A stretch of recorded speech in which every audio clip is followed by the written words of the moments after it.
નાગરિકોના આરોગ્ય સાથે છેડા કરતા લોકો સામે તંત્રની લાલ આંખ. સતત 5મા દિવસે સુરતમાં એસએમસીના ફૂડ વિભાગની તપાસ. હોટેલ રેસ્ટોરન્ટમાં 5 દિવસથી ફૂડ વિભાગનું મેગા ઓપરેશન. 5મા દિવસે 610થી વધુ હોટેલ રેસ્ટોરન્ટમાં તપાસ કરાઈ. અસ્વચ્છતા અને બિન આરોગ્યપ્રદ સ્થિતિને પગલે 7 સંસ્થા સીલ. સ્વચ્છતાના અભાવે 149 સંસ્થાઓને એસએમસીએ નોટિસ ફટકારી.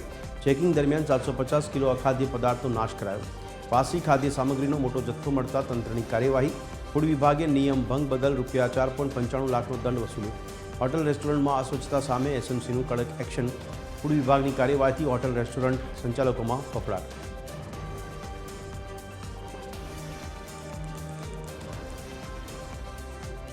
કોર્પોરેશનના દરેક વિસ્તારોમાંથી, દરેક ઝોનોમાંથી હોટલ રેસ્ટોરન્ટ ચેક કરવાની કામગીરી ચાલી રહી છે.